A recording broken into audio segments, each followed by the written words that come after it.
Gente, hoje vocês vão ouvir, falar, vai aprender a fazer tudo. Eu tô aqui, ó, com otorrino. É porque otorrino, nossa, laringologista. Nossa, é muito comprido. É sempre um desafio. Então é otorrino. Então é o Evandro Marton da Silva. Nascido, o Evandro, primeiro, obrigado por você me receber. Eu que agradeço o convite. O senhor vai me receber. Gente, quer me chamar de senhora, é mole o negócio? Mas é só costume, na verdade. Pô, mas não precisa chamar de senhor, não, pelo amor de Deus. Você também...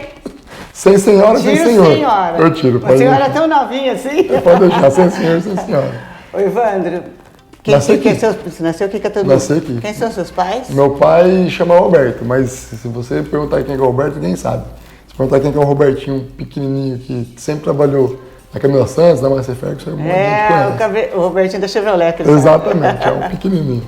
E minha mãe chama Sueli. Ela trabalhou por muito tempo, aí parou para criar os filhos, depois voltou a dar aula. A Sueli é professora nossa. Ela cuida dos pequenininhos lá. É verdade. Vive desesperado por causa deles. E a tua formação foi onde? Eu me formei, fiz obviamente o colegial, tudo aqui, e a faculdade eu fiz aqui também. Você é FAMECA também? também? Aqui na FAMECA. FAMECA tem grandes nomes, né? Tem bastante gente. E é muito comum as pessoas fazerem e ficarem por aqui também. É bom, a gente tenta, inclusive, melhorar um pouquinho a faculdade. Eu me formei, já tem 14 anos, vou fazer no final desse ano. Também. Já faz um pouquinho. Você vai ser senhor já tá senhor quase. Foi no final de 2008 que eu terminei, depois eu fui fazer a residência de otorrino em São Paulo. E aonde que você fez? Lá eu fiz no Edmundo Vasconcelos. Quem cuida do serviço lá, tem vários professores na verdade, mas o mais conhecido é o Dr. Aldo Stan. Ele é um nome meio mundial assim dele, sabe? E ele é muito bom. E lá a gente tinha um volume cirúrgico muito bom, um volume de atendimento muito grande também. E o que a gente mais fazia lá era cirurgias nasais, principalmente a parte funcional, septo, sinusectomia. E a gente fazia muito acesso a tumores de base de crânio também, porque ele é uma das referências do mundo, isso daí. Então isso eu acabei aprendendo a fazer bastante na residência. Mas tumor não é para neuro? O neuro entra junto também, mas a gente hoje em dia, principalmente tumor na parte mais anterior do crânio, a gente consegue entrar via endonasal e remover, se não todo, praticamente todo o tumor. Deixa muito menos mórbida a cirurgia, o paciente tem uma recuperação muito mais rápida, o pós-operatório é muito melhor, o risco é menor. E até por ter essa... A gente sempre está aprendendo, né? Mas até por ter tido uma carga grande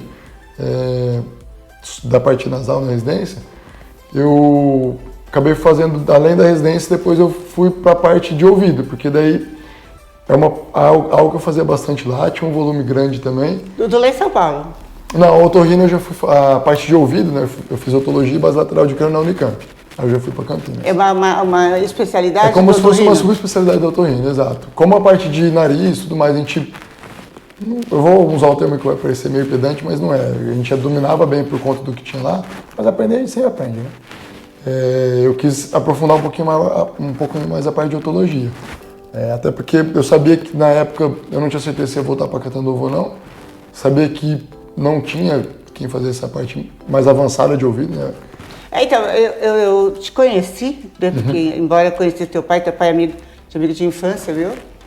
Mas assim, porque a Unimed mandou uma matéria para colocar no site sobre o primeiro implante coclear. Coclear, exato. A gente fez o primeiro implante coclear, foi... Que eu acho que é o diferencial seu aqui de todos os nossos... Acho que pelo menos até então não tinha tido ninguém que tinha feito esse tipo de cirurgia aqui. Então a gente fez o primeiro implante coclear aqui em Catanduva em 2000 e... Talvez a memória me pegue, mas foi no meio de 2020, se não me engano. Não lembro se foi no meio de 2020 ou 2019, mas acho que já foi na pandemia mesmo. Agora a gente já está com... Acho que já está com mais de 10... Acho não, com certeza mais de 10 casos, eu não lembro o número certo. E já tem... Pro começo do mês que vem já tem mais 3 que eu vou fazer e tem mais 4 ou 5 avaliação. Quando eu li essa matéria, eu tenho uma amiga que tem problema nos dois, né? Sim. Assim. Aí eu até fiquei entusiasmada, falei, nossa, liga lá porque você deve ter... Sim. Aí não, tem uma regra, né? Isso, na verdade assim, a gente... A primeira coisa para pensar em implante coclear é o paciente ter uma perda de audição, mas não basta ter uma perda qualquer. E algo que é muito comum das pessoas acharem, só porque houve que é implante coclear, um ouvido biônico, algo que é implantado, acha que aquilo lá fica todo escondido. Na verdade, a gente faz uma parte cirúrgica que implanta, coloca lá dentro do ouvido do paciente e uma parte fica por baixo da pele, mas tem a parte depois que é externa. A maioria ainda fica aquela ainda fica uma parte externa. Não é como o aparelho auditivo. Hoje em dia o que a gente mais usa que é uma peça única. E é uma peça única que ela fica no couro cabeludo aqui. Ela fica conectada com a parte interna através do ímã. Então, principalmente para a mulher, a estética fica muito boa, porque a mulher geralmente tem o cabelo comprido, né? Então na hora que solta o cabelo, cobre. E ainda que não tenha o cabelo tão comprido, a gente pede a peça geralmente da cor do cabelo do paciente, para conseguir disfarçar melhor. Existe... Porque fica para fora? Fica, um pedacinho fica para fora. Existe os implantes mais antigos que tinham essa parte da antena e essa outra parte semelhante ao aparelho. Eles não é nem tão antigo, na verdade, dependendo da empresa, só tem esse tipo de aparelho, de implante. E é nacional ou tem que comprar? Todas são de fora. Todas as empresas são de fora. A gente tem uma empresa muito grande, que se não me engano é a maior delas, que ela é australiana, e ela até comprou uma outra empresa dinamarquesa recentemente. Recentemente mesmo, tem 2, 3 semanas. A gente tem uma outra empresa americana e uma austríaca. Tem gente tentando começar a fazer também. Então, chinês tem um monte. Eles estão pensando em começar e quando eles vêm com tudo, né? É verdade. A gente a tecnologia eles conseguem imitar muito bem, a gente não sabe exatamente como vai ser o acompanhamento, enfim. A vantagem dessa empresa é que ela já tem algumas décadas aí de vida. Então a gente sabe que além de usar essas empresas, o paciente vai ter um acompanhamento por um bom tempo, são empresas sólidas já. E como que funciona assim, ó? Como a pessoa vai diferenciar, passa por quem, para você saber que se pode... Tem os dois tipos de pessoa que a gente vai diferenciar. Então tem quem já ouviu e perdeu a audição e tem o paciente que nasceu sem ouvir. Então quem já ouviu e perdeu a audição, o paciente já ouviu e ele começa a ter ou dificuldade de ouvir, e aí ele começa a fazer as avaliações, ou em casos menos comuns, o paciente pode ter uma surdez súbita, ele dorme ouvindo e acorda surdo. Ao longo do dia ele acorda ouvindo e perde a audição ao longo do dia. Nossa, assim? Infelizmente acontece. Boa parte desses casos a gente consegue resolver com tratamento medicamentoso. O mais comum não é isso, o mais comum são as pessoas que vão perdendo a audição naturalmente, seja por exposição a ruído, seja pelo próprio envelhecimento. Eu brinco que lá pelos... verdade também. Exatamente. Eu brinco que lá pelos 40 anos todo mundo vai botar um óculosinho no rosto, né? E lá pelos 60 e pouco, muita gente vai ter que colocar um aparelho de audição. E algumas pessoas vão viver tempo suficiente para essa audição cair ou diminuir a ponto de não ser mais útil o aparelho auditivo. Às vezes ela até tem estímulo sonoro, mas já não consegue compreender, ou compreende muito pouco, ou às vezes ela nem estímulo sonoro tem. Daí para a gente diagnosticar isso, o primeiro passo é a avaliação com o otorrino, óbvio, e depois o passo seguinte é fazer uma audiometria. Para a gente ver o tipo de perda que o paciente tem, o grau de perda que ele tem, e aí começar a ver se realmente o implante é uma opção. Depois disso tem um monte de passos, né? Então a gente vai ter que fazer depois tomografia, ressonância, tem alguns exames eletrofisiológicos que a gente faz para complementar também. Isso para quem já ouviu, né? E uma das coisas que a gente faz é manter o paciente tendo algum tipo de estímulo. Então, por mais que o aparelho não seja tão útil, a gente pede para ele usar o aparelho, porque é uma forma de, vamos dizer assim, manter o nervo e o córtex do cérebro ativo, para não deixar muito morto, para essa musculatura, entre aspas, não afrouxar. E daí tem a outra parte que é de quem nasce sem audição. Quem nasce sem audição, a primeira coisa é que a gente tem uma lei no Brasil que toda criança, quando nasce, é obrigada a fazer o teste da orelha. Então, eu não sabia disso, porque eu sempre tive curiosidade.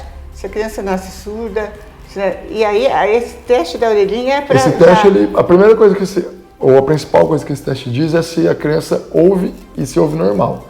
Esse teste, quando ele falha, ele pode falhar inclusive com perdas de audição que não sejam necessários implante ainda. Mas é um teste que a gente faz, ele é um teste para procurar. Isso é toda criança que nasce, qualquer... O certo é isso. O ideal é que 100% das crianças nascidas no Brasil... O próprio hospital oferece isso. O próprio hospital oferece. Isso tanto no convênio particular e também no SUS. Se não, já na internação, ainda antes da alta, eles sempre saem com encaminhamento para dentro do primeiro mês fazer esse exame. O único ruim quando sai é que, infelizmente, tem pais que acabam deixando, assim, sabe? É uma pena, mas acontece. E não são... E de todo tipo de pais, assim, tanto no SUS quanto no particular, pais mais velhos, pais mais novos, sempre tem quem faz isso. É uma pena. Porque a melhor hora para diagnosticar quem não ouve é logo que nasce. E aí, se o teste da orelhinha falha, aí a gente vai fazer outras avaliações. para ver se ele falhou porque a audição não é normal, mas tem alguma audição que a gente de repente vai reabilitar só com um aparelho auditivo e fonoterapia, ou se realmente não tem audição nenhuma, e daí a gente vai começar a pensar no implante. Independente de ter audição nenhuma ou não, antes de implantar, raramente a gente faz essa cirurgia antes dos 6 meses. Na Europa, eventualmente, se faz, mas no Brasil a gente não faz. Estados Unidos só faz tipo de cirurgia depois de 1 ano, por exemplo. Daí a gente vai fazer as outras avaliações. Exame eletrofisiológico, a criança obviamente não consegue, o bebezinho de dias de vida, meses de vida, não consegue fazer um exame de audiometria igual adulto, que é sentar na cabine e responder. Então a gente vai fazer os exames eletrofisiológicos para ver se tem ou não audição e o grau que tem. Aí se não tiver, a gente vai começar a pensar. E o ideal é que se faça o mais rápido possível, de preferência dentro do primeiro ano de vida ou logo após o primeiro ano de vida. Uma outra curiosidade, como eu trabalho em escola e tenho bastante conhecimento, é o tal do problema da língua presa da criança. A criança não fala quando eu tenho a língua presa? É uma confusão comum de acontecer, mas a língua presa, a não ser que ela esteja amarrada e colada lá embaixo, a língua presa não vai proibir a pessoa de falar. Ela vai sim ter trocas de palavras ou troca de letras às vezes, pode falar meio assoviado, tipo aquele cantor do Raça Negra, sabe? Sim. Mas ele não vai deixar de falar por isso. Ele vai ter mais dificuldade, vai ter que fazer fonoterapia, mas esse é um problema que é facilmente corrigido também. Bebezinho, por exemplo, a gente consegue corrigir isso no consultório, porque a gente faz uma anestesia local, é um freiozinho que ele é algo fibroso, assim, então basicamente o que você precisa é cortar ele para deixar a língua mais soltinha. Para bebê, inclusive, isso é importante até na pega da amamentação. Às vezes a mãe não percebe, obviamente, que está falando porque tem meses de vida, mas às vezes a mãe se queixa que o bebê não consegue completar a mamada, que para, que está sempre com fome. Hoje em dia eu tenho atendido mais assim, mas não é sempre que o pediatra lembra de avaliar isso. O pediatra lembra de ver se a mãe não está com lesão no seio. Mas também se a mãe não reclamar, não falar nada, como o pediatra... Mas às vezes a mãe fala que o bebê está deixando de pegar, mas ele vê o seio, vê se a pega está tudo certinho, faz toda a parte certinho. E às vezes é algo mais simples até, que é só a língua que está presa. O bebê, para se amamentar, diferente da gente sugando um canudo que é com o lábio, o bebê ele envolve o seio da mãe com a língua.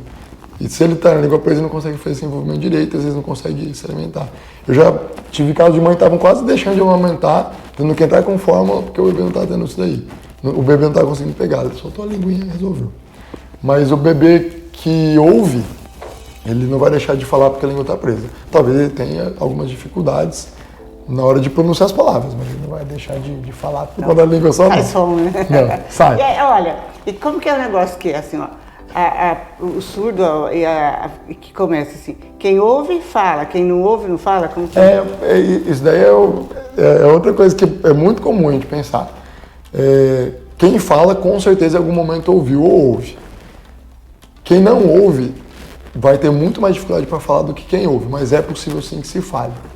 Não é uma regra o surdo ser mudo. Mas... É porque tem gente que... É muito como falar do surdo mudo, né? Surdo mudo, mas né? não é uma regra. Você é surdo, você vai ser mudo. Dá para a pessoa falar, obviamente que ela vai ter dificuldade, vai ter algumas limitações, mas dá para ela falar mesmo sendo surda, fazendo algumas terapias. Então, fonoterapia, daí a fono vai... O paciente fica com a mão... Você sempre trabalha com uma fono? Né? Sempre. E isso, tanto na avaliação pré, quanto, por exemplo, quando vai para implante, a fonoaudióloga vai comigo até o centro cirúrgico. Tem uma fono que é a Angélica, que ela está sempre comigo, então ela faz os exames, ela faz a avaliação e no centro cirúrgico, logo depois que se faz o implante, ela já faz o teste, inclusive para ver se está funcionando, se está tudo ok, para depois ativar. A ativação mesmo vai funcionar mesmo depois de 1 mês, 40 dias mais ou menos da cirurgia, que é o tempo que a gente precisa para cicatrizar e depois se adaptar a parte de fora. Eu até brinco que, na verdade, eu só faço cirurgia. Quem faz ouvir mesmo é a Angélica. Quem faz ouvir é a fono. Porque e ela fala pra caramba, né? E ela fala. E ela fala. Faz jus. A Angélica fala e fala alto. Faz jus à profissão. Ela fala e ela fala alto. Eu falo pra ela que isso daí é uma tática dela. Que ela fala pro paciente tem que procurar ela porque não tá ouvindo. Verdade. Eu acho que tem marketing no meio desse negócio. Mas depois, quem realmente faz falar, faz ouvir é a fono. Porque a cirurgia, a gente coloca toda a parte interna, mas como eu falei, o que vai realmente ter função é quando a parte externa e interna estão acopladas. Então, se não tiver uma fono te ajudando que seja competente para isso, e graças a Deus ela é muito, a gente não vai conseguir ter um ganho adequado. E daí a gente tem uma rede de apoio também além disso, né? Então a gente tem, eventualmente quando é criança, a gente precisa de pediatra, neuropediatra para fazer avaliações. Tem outras fonos que trabalham com a gente também, principalmente na parte de fonoterapia. E uma delas também faz alguns testes que eu preciso que seja feito antes, especialmente adulto, que é a Jaqueline e a Mariana Dias. Então as duas estão sempre juntos. Geralmente são as duas que fazem as terapias depois, porque o paciente ele vai começar a ouvir ou voltar a ouvir. Quando é criança, a criança não vai notar essa diferença, porque ela nunca teve audição, então para ela aquela audição é o que existe. É o que basta, né? Para quem já ouviu, vai ver que no começo é uma audição meio diferente, parece um pouco robótica. Então a pessoa precisa de um tempinho para se adaptar. E aí a fono vai ajudar. Quanto tempo? Varia. Geralmente eu falo para o paciente que vai precisar de mais ou menos 1 ano. Eu já tive pacientes que com 6 meses tiveram alta, porque geralmente são mulheres. Mulher é teimosa, quando quer fazer, faz direitinho. Verdade. E tiveram alta com 6 meses, assim. A maioria das que eu operei, que eram mulheres, antes de 1 ano já estava de alta. A gente ainda tem algumas que estão fazendo porque tem cirurgia mais recente. E tem paciente que às vezes demora mais tempo. Mas isso quem acaba definindo ou não é a fono, quando que está pronto ou não. Mas eu falo ao paciente, se prepara para pelo menos 1 ano ficar. Se o paciente faz tudo direitinho, vai nas sessões toda semana, faz a atividade que é passada para ele todo dia em casa, tudo certinho, geralmente ele tem alta antes. E tem alta bem, assim.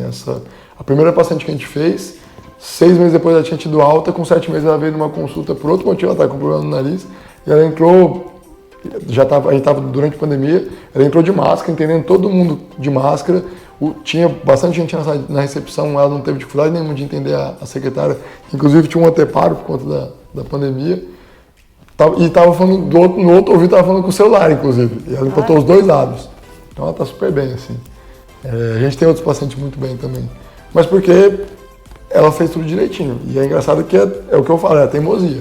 Ela fez tudo direitinho, mas com 1 mês, até uns 2 meses assim, ela mandava mensagem chorando que não estava dando certo, que não estava conseguindo, que não tinha adiantado.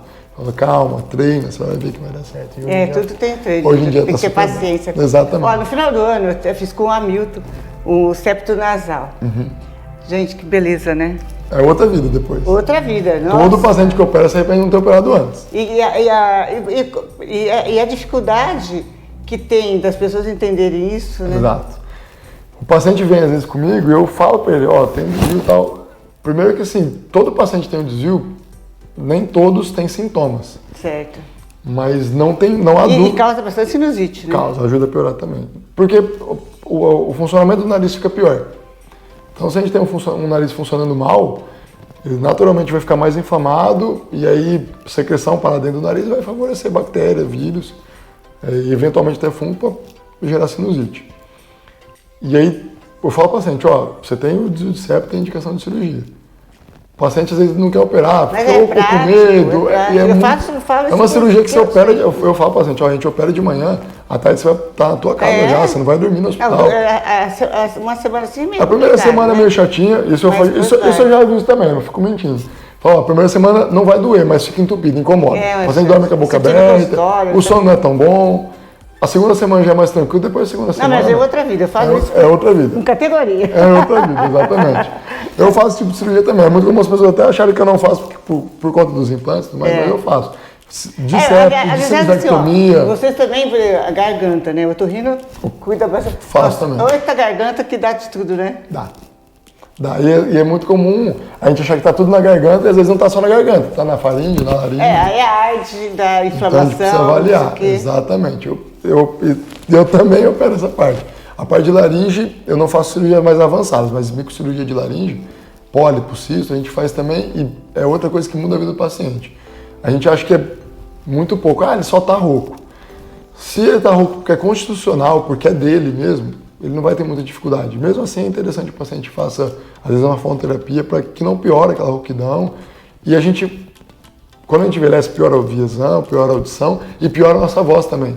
Então é bom que a gente faça uma fonoterapia. Essa vez estou de... Atrapalha. É bom que a gente faça uma fonoterapia porque no futuro não fique tão ruim. No futuro a gente não tenha muita dificuldade. Tanto para falar quanto até mesmo para deglutir, né? A via de passagem. Então, quando são coisas constitucionais, ok, o paciente pode ou não fazer fonoterapia, mas se fizer vai ter um benefício. Mas especialmente pólipo, nódulo, pólipo, cisto vocal, ou lesões às vezes um pouquinho maiores, o paciente às vezes vai deixando, só roquidão, mas o paciente às vezes ele começa a ficar, ele termina o dia, especialmente se alguém trabalha com voz, e É raro quem não trabalha com voz, não é só professor que faz isso, ou cantor, enfim. A gente trabalha com voz de ator. E tem alguma técnica para você melhorar a voz? Pra você fazer... Tem um monte de técnica e eu sei pouquíssimo dela. Tanto que há um tempo atrás eu comecei a dar aula na faculdade de medicina aqui e eu terminava as aulas cansado mesmo, porque se você não usa a voz direito, você começa a forçar muito a corda vocal, daí a pouco você está forçando a musculatura do pescoço, tá até faltando um pouquinho do ar, porque não está usando direito. Aí eu falei com uma fono que é colega nossa, falei, eu preciso de sessões com você. E daí ela veio no consultório aqui, a gente fez durante alguns meses, para me ensinar as técnicas, para eu poder trabalhar, tanto aquecimento de voz, quanto relaxamento, melhorar a parte de dicção. Eu até ando meio relaxado, se ela ver a entrevista ela vai me dar bronca depois, que eu não tenho feito tanto os exercícios, mas melhora muito, assim, você termina o dia menos cansado. Eu terminava o dia exausto de falar e com a minha voz muito pior do que estava de manhã. Hoje em dia eu trabalho o dia inteiro falando, dou aula e... Você sabe, agora eu estou falando com você, me veio na cabeça uma coisa. Antigamente, todo mundo operava de amidalite. Sim. Hoje tem medo ou continua essa... O pessoal tem medo, mas se precisar operar... Continua ainda? Continua. Parece que ninguém se vê mais falar de amidalite. Não se fala muito porque hoje em dia é muito mais comum. Não sei se é mais comum, mas é mais glamuroso o otorrino falar dos implantes, o otorrino falar das rinoplastias, ou das cirurgias de septo, sinusectomia. Mas sábado agora... Peraí, rinoplastia e cirurgia de septo, qual que é a diferença? São diferentes. A septoplastia é uma cirurgia funcional. A septoplastia é uma cirurgia que vai melhorar a respiração do paciente, ponto. E a septoplastia bem feita não muda a parte estética do paciente. Pode acontecer eventualmente, mas não é o que é esperado, tá? Até porque geralmente o paciente não quer que altere a parte estética se ele veio só pro septo. A rinoplastia você pode fazer combinada a cirurgia, inclusive, e quando eu vou fazer a rinoplastia, quando eu vou fazer septoplastia... Aí é com cirurgião plástico junto, não? Eu faço também. Ah, você faz também? Faço. Mas, se não, com cirurgião plástico, com algum outro otorrino que faça rinoplastia. Já fiz com cirurgião plástico aqui, que inclusive ele encaminhou... Aqui também tem centro cirúrgico? Não, aqui não, aqui em Catanduva. Mas já teve cirurgião plástico que encaminhou o paciente, que queria fazer a rinoplastia, e ele viu que tinha o septo desviado, então daí ele me chamou para a parte funcional. Mas quando o paciente quer fazer o septo e ele pretende fazer a rinoplastia, eu inclusive oriento ele para tentar fazer tudo junto. Porque a cartilagem que a gente remove do septo, a gente usa inclusive na rinoplastia, para reestruturar o nariz. Aí a rinoplastia você pode corrigir o septo junto, mas aí já é a parte estética mesmo. É a hora que dá empinadinha na ponta, tira o dor, tira aquele calinho, deixa o nariz menorzinho. Se eu soubesse, tinha pedido para mim fazer tudo. É a hora que faz tudo de uma vez já. Não são todos os otorrinos que fazem, o mais comum é cirurgião plástico. Mas há alguns anos já tem muito otorrino fazendo. Eu tenho feito um curso de rinoplastia, inclusive, também, para me atualizar do que tem acontecido. Aliás, o médico nunca para estudar, Não né? dá para parar. Esse curso eu vou todo mês para São Paulo, pelo menos até o começo do ano que vem, para trazer o que está mais atual para o paciente. Às vezes o paciente quer fazer o septo e o rinoplastia junto, a gente já traz o que está... Bom, o otorrino, então, cuida daqui, assim, ó. Daqui para cima, exatamente. Daqui para cá, a gente se vira. Inclusive na parte da cabeça mesmo, como eu falei, a gente faz acesso à base lateral de crânio. Tem um paciente que eu tenho avaliado, ele tem um tumor no nervo da audição, obviamente o neurocirurgião vai ajudar, se realmente for cirúrgico, é o que a gente está avaliando, mas a gente faz o acesso pelo ouvido, daí o neurocirurgião entra quando a gente está na parte neurológica, e quando é por dentro do nariz, a mesma coisa, a gente faz o acesso e depois o neurocirurgião faz Evandro, agora, a parte como você interna. cuida daqui, esse tempo nosso aqui, que é difícil, né? Porque Esse a gente não tempo está acostumado. Esse tempo nosso não, essa região nossa. Porque uma hora é calor e quase você morre. Nessa região, Agora que nós estamos essa região frio, nossa é uma maravilha pro otorrino. Sempre vai ter alguém com nariz ruim. Seja no inverno, e daí no inverno obviamente isso aumenta, porque além do... A gente mora numa região muito seca, mesmo, né? Seu padrinho está ganhando muito. Exatamente. Se quiserem, a gente tem horário disponível todo dia da semana, é só agendar, a gente atende com o maior prazer. Se precisar ficar até mais tarde, a gente fica... a nossa região ela já é naturalmente ruim, mesmo em período sem frio, ela já é um pouco mais seca, ainda quando tem chuva melhora um pouquinho, mas não, a gente, eu acho que foi ano retrasado, passado, se não me engano, a gente teve quase 7 meses com pouca chuva por causa de chuva. Né, danada. Aí vira o caos, porque a gente tem muita plantação de cana que naturalmente faz muita poeira, porque não são árvores não são plantas que costumam segurar essa poeira, então acaba vindo para a cidade.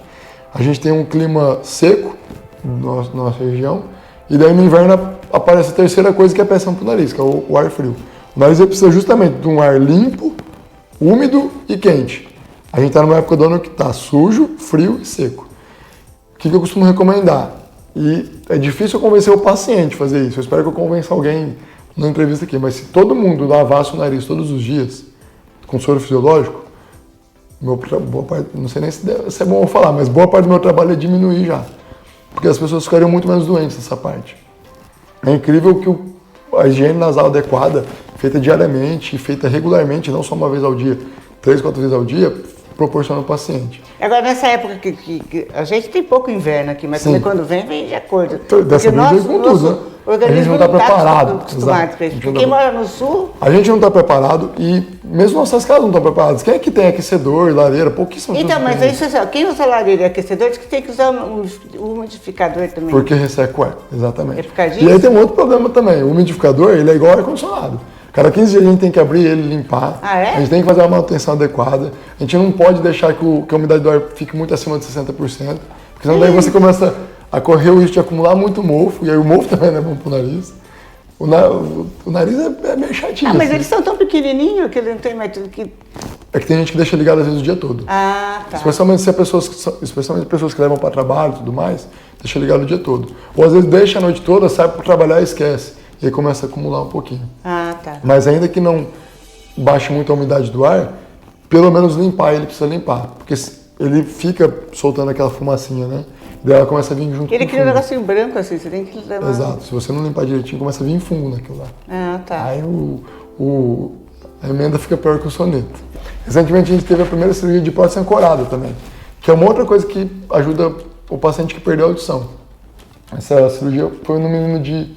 Chegou até com 21 já. 21 anos, ele sofreu um acidente, ele tinha as duas audições normaisinhas, sofreu um acidente, do lado esquerdo continuou normal, foi um acidente até meio sério assim, ele precisou fazer tomografia, acho que ele chegou a ficar desmaiado, se não me engano, e do lado direito ele perdeu a audição. E a gente falou para ele que tinha as duas opções, né? O implante coclear ou essa prótese ancorada a osso. Para ele poderiam ser essas duas opções, e a vantagem da prótese ancorada a osso é que você pode testar ela antes. Ele testou, adorou, no teste ele gostou, ficou doido para fazer a cirurgia. Eu atendi ele hoje, inclusive. Ele já está usando há um mês quase. Ele é um aluno de faculdade. Ele ficou, então, assim, foi no final do ano passado, outubro, novembro, começo desse ano, a gente operou ele em abril. Então, até maio, quando ativou, ele ficou uns 3 meses em aula com uma audição só. Foi que era horrível. Às vezes o professor falava e ele não entendia, porque essas audições se somam também, né? Às vezes o professor falava e ele não entendia, alguém chamava e ele não sabia se era com ele ou com outra pessoa. Alguém falava com ele e não sabia de onde estava vindo. E ele falou que mudou, assim. Ele é super bonzinho, assim. É muito gente boa ele. Foi, Wanda, depois que eu tô com o prótese ancorada aqui, é outra vida. Olha que bom, que bom. Ele tá muito bem também. A gente tem outras cirurgias de ouvido que a gente fez a primeira também. Tem cirurgias... Teve uma cirurgia que a gente fez que chama estapelotomia, que é uma cirurgia já que tem 70 anos. E se não me engano, ninguém tinha feito até eu vir para cá. É um paciente que tem uma doença que chama otosclerose, também já tinha de falar. O ossinho da audição começa a ficar duro, começa a não se mexer. Daí a gente vai, tira esse ossinho e coloca uma prótese no lugar. Essa é mais... Não tem fisioterapia para ele, caramba? Não tem, para eles não tem. É uma cirurgia que a gente bota uma prótese lá no lugar desse ossinho e ela esteticamente ela tá melhor. Porque essa sim fica todo dentro do ouvido. Tem gente que tem zumbido no ouvido, né? Tem. E como é que faz isso? Como é que a gente Denise, trata disso? A primeira coisa que eu sempre falo para o paciente, não deixe o zumbido passar. O zumbido, ele às vezes é um sinalzinho, é o sinal da maré-fumaça de um monte de vagão que está vindo junto. O paciente, geralmente, quando tem um zumbido, ele já está começando a ter alguma coisa no ouvido dele. Seja a morte da célula, seja alguma alteração do nervo, mas ele, muito provavelmente, em algum momento... Mas tem idade isso ou não? Pode surgir em qualquer momento da vida, mas geralmente surge por volta... Os mais comuns, ou para pessoas que trabalharam muito tempo expostas ao ruído, e aí surge até antes, ou, e aí vai parecer que é piada, mas é verdade, quando a gente vai envelhecendo um pouquinho. O zumbido, geralmente, é o primeiro aviso que o ouvido está começando a perder a função dele. Então não dá para deixar o zumbido de lado.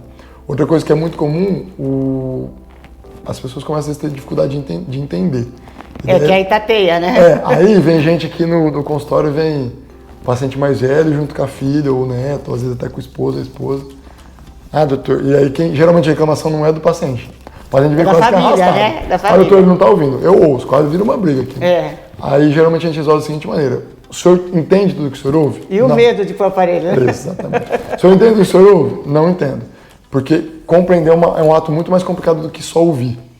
E geralmente quando começa a dificultar a compreensão, é porque o ouvido já não está funcionando tão bem. É hora da gente começar. O ideal é que a gente faça uma avaliação anual com o otorrino para ver tanta parte nasal, mas principalmente a parte de audição e ouvido. Se não vai fazer, pelo menos quando começar esses sinais, não demore muito, procure, tá? Pessoas que trabalham com a voz também, o ideal é que fizesse todo ano pelo menos uma avaliação, então professores, cantores, ou quem trabalha usando muita voz, pessoas que fumam deveriam fazer, o fumante lembra às vezes de avaliar o pulmão, talvez você não está com câncer de pulmão, mas esquece que o câncer também faz um baita mal para faringe, laringe, é o principal causador de câncer de boca, de laringe, faringe. E se você pegar no início é muito mais fácil, muito mais rápido de tratar do que quando já está muito avançado. Então, assim como tudo na vida, e a medicina não é diferente, e eu tô rindo também não, prevenção é o melhor remédio. Faz a avaliação certinho e tudo mais, mas principalmente do ouvido. Não deixa teu ouvido, tá dando um zumbidinho, às vezes a pessoa até se adapta ao zumbido, que é bem comum isso, e deixa passar.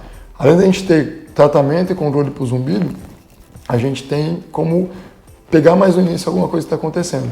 Tá? Bom, eu ia perguntar para você, quando que a gente procura um otorrino? Mas você já falou. Exatamente. É a prevenção, né, que tem que fazer. Esse medinho que as pessoas têm de usar aparelho, eu vou falar aqui porque eu sei que ela não se importa. Minha mãe tem aparelho auditivo. Eu sou otorrino, às vezes eu estou nessa distância que a gente está conversando e eu fico procurando o aparelho e não vejo. Os aparelhos hoje em dia estão cada vez mais discretos. Eu costumo dizer até que aqueles aparelhos que vão dentro do ouvido hoje em dia, eles são mais indiscretos dos que vão aqui atrás. Os que vão aqui atrás geralmente têm a finura de um dedo, eles ficam escondidos atrás da orelha. E vem um arquinho assim, que esconde demais. Assim. Para a mulher, então, não tem problema nenhum. E eu acho que com o tempo, um pouco de preconceito que as pessoas têm vai perder. Primeiro que a população está envelhecendo. A qualidade de vida, né? A qualidade de vida, para começar. A população está envelhecendo e cada vez mais vai ter gente usando. Que alguns, apesar de ter preconceito, só que alguns não têm preconceito e vê o benefício que tem. Então mais gente vai estar usando, vai ficar mais comum. E a gente está tendo uma geração que a gente está diagnosticando muitas crianças com perda de audição. Esse é todo som alto, né? Todo mundo Exato. O adulto que é bobo, o adulto tem preconceito. A criança não tem preconceito nenhum, né? Então a criança que cresce com aparelho auditivo, ela não se sente mal por aquilo. E os amiguinhos também, pelo contrário, às vezes até gostam daquilo lá. A criança geralmente não quer esconder o aparelho. Esses implantes cocleares e também aparelho auditivo, eles têm às vezes até adesivo para a criança, porque a criança quer mostrar mesmo. E aí a gente está vindo de uma geração que vai ter cada vez mais aparelho. Aí eu digo, gente, o paciente às vezes fica meio relutante, fala assim, o óculos ele é uma prótese visual. Assim como o aparelho é uma prótese auditiva. Ninguém tem vergonha de usar o óculos, né? Pelo contrário, o óculos é artigo de moda hoje em dia. Agora né? Tem uma cor pra caralho. Exato, não, o meu multifocal é de um estilo, o de só de um jeito, eu tenho outro também que é pra praia, todo mundo tem. E o aparelho auditivo fica tão escondidinho, o pessoal tem uma vergonha danada de usar. Né? É verdade. Não tem motivo para isso, pelo contrário. O benefício que tem é muito grande, é absurdo. A exposição aos sons previne inclusive demência no futuro. Ah, que legal. Aliás, minha mãe eu consegui convencer assim, de casa de ferreiro, espeto de pau, né? É. Então eu falei para usar o aparelho, eu usava o aparelho, mas vivia deixando o aparelho meio de lado. Minha mãe tem um medo de ter algum tipo de demência. Quem não tem? Exato, mas ela é uma coisa absurda. Mãe, eu vi um estudo assim, sensado. Denise, se bobear, ela dorme com aquele aparelho para continuar tendo estimulação. Oi, Evandro, olha, de coração, muito obrigada por ter recebido. Recebido, foi ótimo. Viu? Adorei de você vir receber, porque eu fiquei super curioso com esse... Mas por causa do implante mesmo, que eu tinha. Ele é uma coisa que desperta curiosidade. Curiosidade.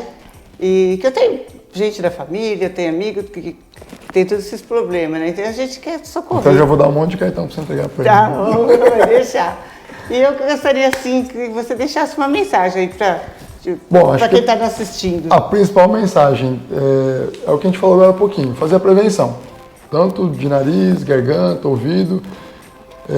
Não deixe para depois, não fica tardiando, né? Especialmente se tiver algum sintoma, parece que é algo bom, passou rápido, ou me acostumei. Não espera, vai atrás, faz a avaliação. A gente lembra de cuidar do nosso coração, e tem que lembrar mesmo, a gente lembra de cuidar do pulmão, lembra da parte osteomuscular, mas vamos lembrar também da parte daqui para cima, né? Nossos sentidos, eles são absorvidos, boa parte dos nossos sentidos são na nossa cabeça, né? Então, a visão, a audição, se a gente for deixando isso daí de lado, a qualidade de vida vai piorando muito, né? Às vezes o paciente deixa a audição de lado e começa a se retrair, fica deprimido porque você não está conseguindo participar. Então, o principal é isso daí. Faça prevenção e tenha hábitos saudáveis. É boa, o hábito saudável, a atividade física é bom para o coração e é bom para o corpo todo. Então, se hidrate, faça atividade física, tome cuidado com o seu corpinho. O seu corpo é o que vai te levar para frente. Muito obrigada. Eu que agradeço. Gente, vocês viram que o livro é fantástico? Vocês vão, tenho certeza que vai adorar essa entrevista e tem muito mais outros no canal.